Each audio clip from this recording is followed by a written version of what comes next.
نحمده ونصلي على رسوله الكريم أما بعد. Inshallah, we will be continuing with our Arabic grammar lessons. So we have begun the discussion of Ismu Mubni. Remember, we said that Ismu Mu'rab were all the types of words that we were discussing before. Their last vowel signs changed when there was a word governance that changed. And Mubni words were those that do not change, and they are constructed upon a fatha, dhamma, or kasra. So they will always be dhamma, they will always be fatha or kasra, regardless of what the amil or the word, what word is influencing them, trying to govern their case. And now we are going to discuss mudmarat, which are pronouns. They are mabni words, so they will fall under this category of not changing. So what is a pronoun defined as in Arabic? So it's a noun that refers to a first person, second person, or third person, and it must refer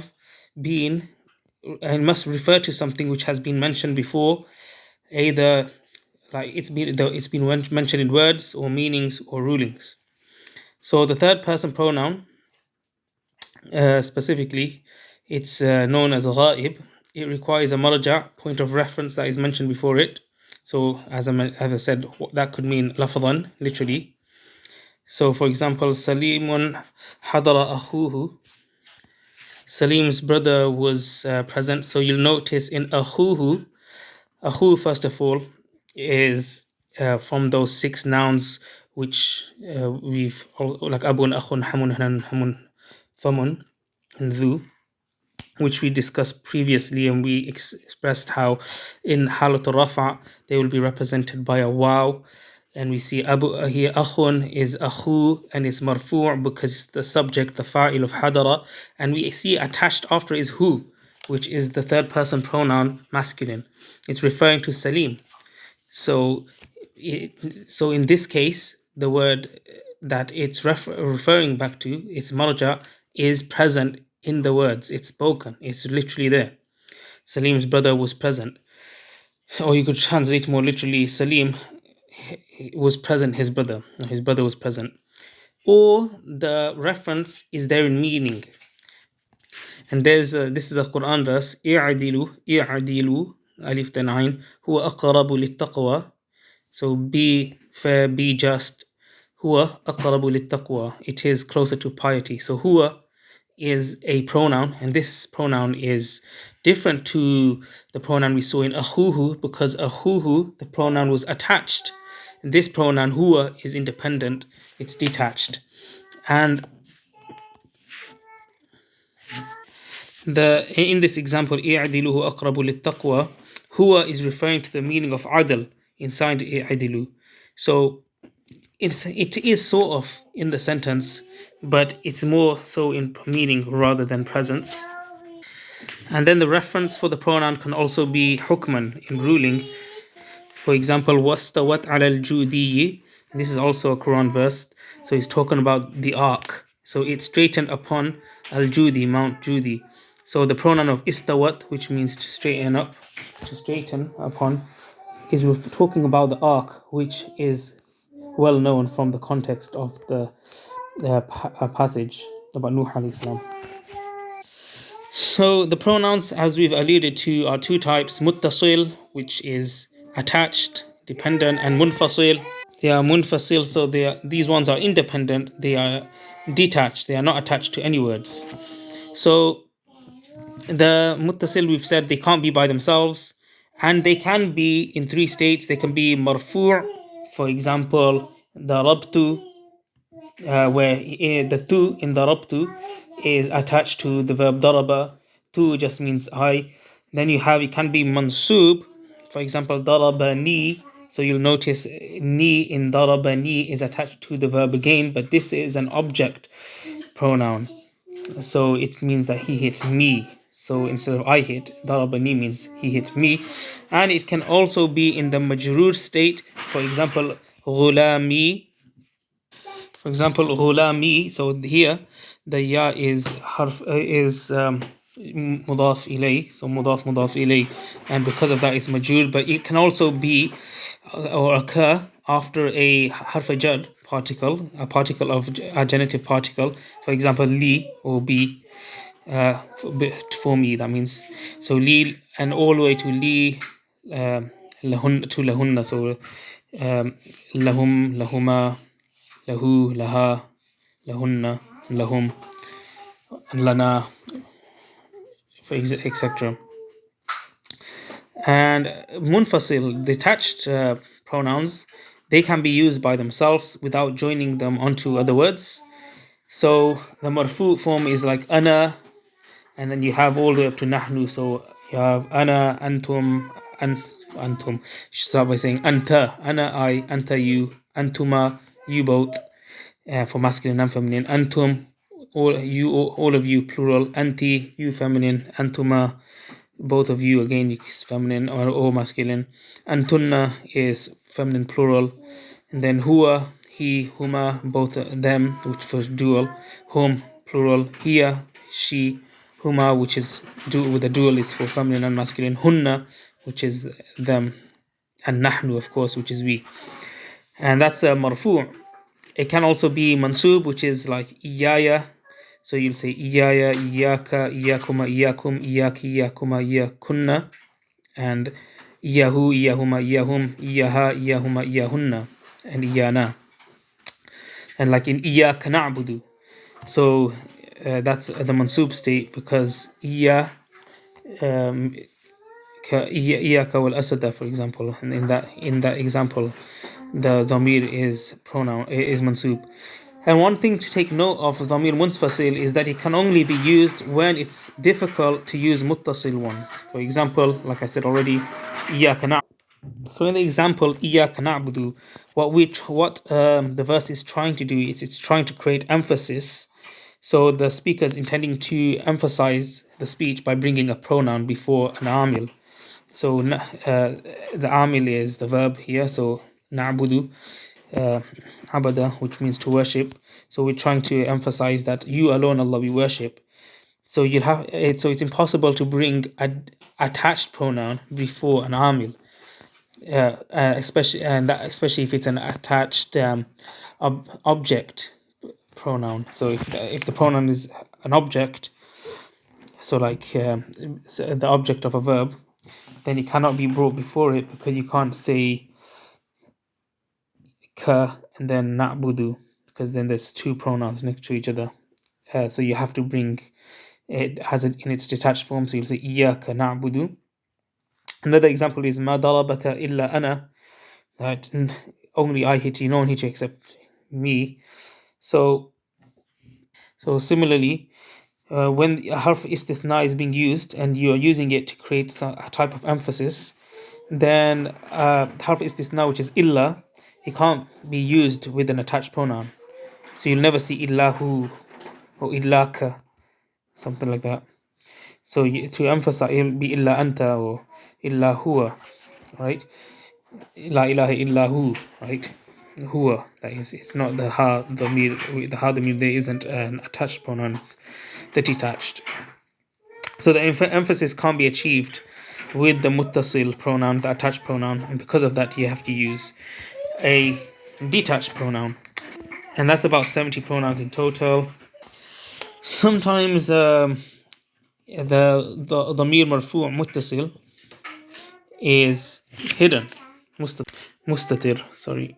And that's demonstrated by the following. So al-madi al-ghaib or al-ghaiba.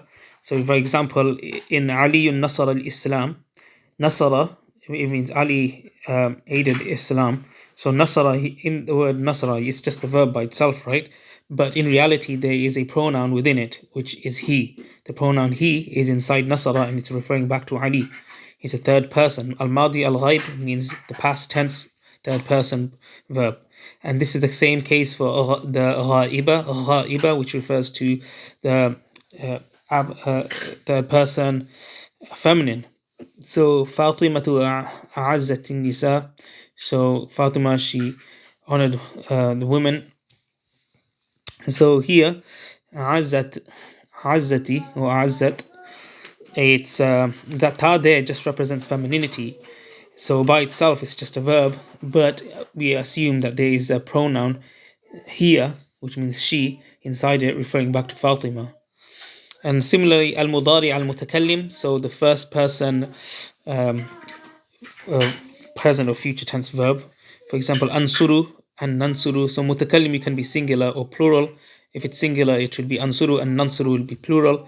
So here, al-mudari al-mutakallim, ansuru is just a verb by itself, and nansuru also are verbs. Although the alif there represents the first person, and the noon represents the plural. If they come after, if they don't come before a noun, then they will have to be represented like this, and you'll assume that the pronoun is within them. Similarly, al-mudari al-mukhatab, so the second person mudari, for example, ta'kulu, that means you ate, and then you will eat, you will eat or you are eating, and there also you'll assume anta is assumed within it. Al-mudari al-ghaibu wal-ghaibatu, so the third person mudari verb, so that's present or future tense. So yansuru and tansuru, so you'll assume here and huwa are hidden respectively. And the ismul fa'il and the maf'ul, when they are used as sifas, as adjectives, and we've also already gone over this. So in this scenario, they are similar to, they can have the same influence as verbs do, and in those instances you'll assume that there's a pronoun hidden within them. And this is not just limited to ismul fa'il and ismul maf'ul, but sifatul mushabba and ismul tafdhil as well, because they can have influence like verbs have influence, and so they can demand a subject and an object as well. So they will need to have a pronoun that could be visible or hidden, and in some scenarios they are hidden. Then we have these unique pronouns, which are known as Dhamir al-Shan and Dhamir al-Qissa. They're basically the same thing. Dhamir al-Shan is for masculine, and Dhamir al-Qissa is for feminine. They are third person pronouns that explain a sentence that comes after it. So before we've just said that third person pronouns, they require something, a noun to refer to that has already been mentioned, either in meaning or in ruling, or it's something also actually being present, spoken. But sometimes you have a pronoun which just means as a matter of fact you're trying to establish. So this Dhamir Shan, so if you look at Surah Ikhlas in Qul Huwa Allahu Ahad, the Huwa there, so say He is Allah, one, right? He is Allah the one. Qul Huwa Allahu Ahad, Allah is one. Say He is Allah is one. So it just means as a matter of fact, like it is the case, Allah is one. So just to clarify, in Huwa Allahu Ahadun, so you'll notice Huwa is not referring to any noun before it, anything before it. It's referring to Allahu Ahadun. So it's explaining Allahu Ahadun is explaining the pronoun, and it's Dhamir al-Shan because it's masculine and singular and third person. If it was something like Innaha Zainabu qa'imatun, this is Dhamir al-Qissa, so you'll know it's ha. Dhamir, it's a feminine attached pronoun, and it's being explained by Zainabu qa'imatun. So it means indeed it was that it is that Zainab is standing. You can translate it like that if you want. Sometimes you have something what is called Dhamir al-Fasl.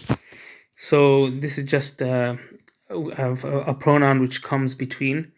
So fasl means to differentiate, coming between.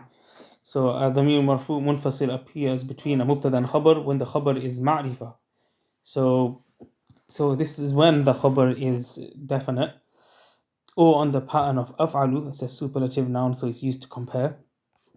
So fasl just means separation. So it's called separation fasl because it separates the mubtada from the khabar in order to prevent the possibility of confusing the khabar for a sifa. And it also creates emphasis. For example, Samirun huwa al-qadimun. So instead of saying Samir al-qadimu, which someone could translate as this, the coming Samir, the arriving Samir, which is mawsuf sifat, huwa is there to show that it's actually mubtada khabar. So Samir, he is coming. Or kunta anta raqib, you were the watcher over them. Or so that and there's something to take note of for the Damir al-Fasl. There's three rules. It will always be a marfu' pronoun, it will always be munfasil, and it will change in number, gender, and person according to the mubtada. So if it was something like Zaid, Samirun, or Samirani, it will be Huma al-Qadimani. If it was a feminine like Zainab, it will be here. Zainabun hiya al-Qadimu. Zainabu hiya al-Qadimu. Right? And inshallah, we will leave it at that for today.